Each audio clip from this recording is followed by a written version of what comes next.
He loved story. Tell me a story. He said all the time. At the end of the story, he said, and then what happened next? Nothing. This is the end, said the storyteller. Tell me a story that has no end.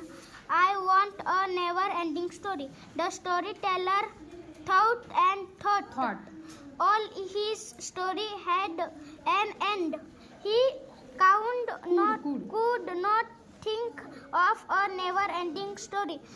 Then he had a bright idea. He began to tell a new story. Once there was a king.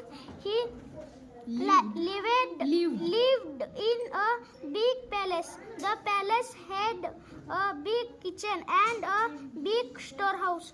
There were